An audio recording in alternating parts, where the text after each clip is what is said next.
पश्चिम Asia में बढ़ता तनाव अब केवल जंग के मैदान तक सीमित नहीं रह गया है, बल्कि इसका असर पूरी दुनिया की अर्थव्यवस्था और आम लोगों की जिंदगी पर साफ दिखाई देने लगा है। भारत भी इस प्रभाव से अब अछूता नहीं रहा। यूनाइटेड नेशन डेवलपमेंट प्रोग्राम की एक हालिया रिपोर्ट ने स्थिति की गंभीरता को उजागर किया है। इस रिपोर्ट के अनुसार मौजूदा संकट के चलते भारत में करीब 25 लाख लोगों के गरीबी में धकेले जाने का खतरा है। इसका मतलब ये है कि अंतर्राष्ट्रीय स्तर पर चल रहा ये तनाव अब भारत के गरीब और मध्यम वर्ग की जीवन को सीधे प्रभावित कर सकता है। चलिए जानते हैं कि पश्चिम एशिया में चल रहे संघर्ष का भारत की अर्थव्यवस्था पर और आम आदमी की जेब पर कितना असर पड़ सकता है। नमस्कार, मैं हूं आपके साथ गरिमा शर्मा और आप देख रहे हैं इंडिया.com। यूनाइटेड नेशन डेवलपमेंट प्रोग्राम यानी यूएन की रिपोर्ट के मुताबिक पश्चिम एशिया में बढ़ती सैन्य गतिविधियां एशिया प्रशांत क्षेत्र के मानव विकास पर गंभीर दबाव बना रही हैं। रिपोर्ट में कहा गया है कि ईंधन, मालाभाड़ और कच्चे माल की लागत बढ़ने की आम लोगों की क्रय शक्ति घट रही है। इसके साथ ही खाद्य असुरक्षा बढ़ रही है और सरकारों के बजट पर अतिरिक्त दबाव भी पड़ रहा है, जिससे लोगों की आजीविका कमजोर हो रही है। भारत के संदर्भ में रिपोर्ट बताती है कि गरीबी से प्रभावित लोगों की संख्या लगभग 4 लाख से बढ़कर 25 लाख तक पहुंच सकती है।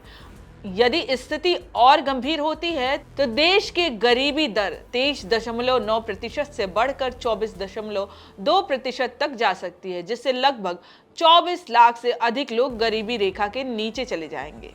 वैश्विक स्तर पर भी स्थिति चिंताजनक है। अनुमान के मुताबिक दुनिया भर में लगभग 88 लाख लोग गरीबी के जोखिम में जा सकते हैं और एशिया प्रशांत क्षेत्र में करीब 299 अरब डॉलर तक का आर्थिक नुकसान हो सकता है।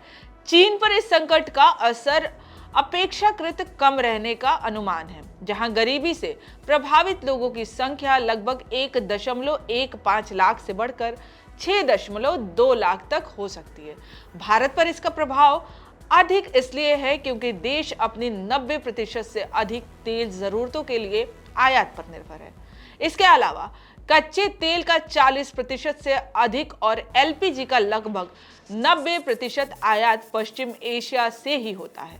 उर्वरकों का 45% से अधिक हिस्सा भी इस क्षेत्र से आता है।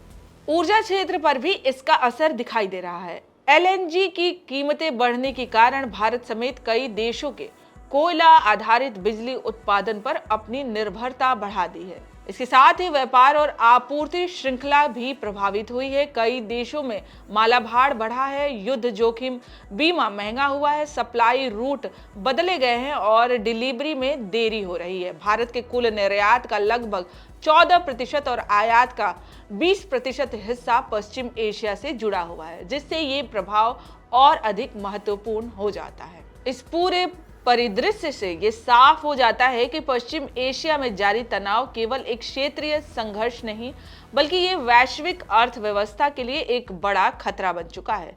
भारत जैसे देशों के लिए ये स्थिति विशेष रूप से चुनौतीपूर्ण है, क्योंकि यहाँ महंगाई, गरीबी और आर्थिक दबाव एक साथ बढ़ सकते हैं।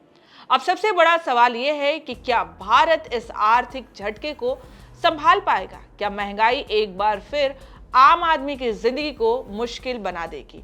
और क्या सरकार इस संकट से निपटने के लिए पूरी तरह तैयार है? फिलहाल हालात यही संकेत दे रहे हैं कि यदि ये तनाव जल्द कम नहीं हुआ तो इसका असर आने वाले समय में और अधिक गहरा हो सकता है।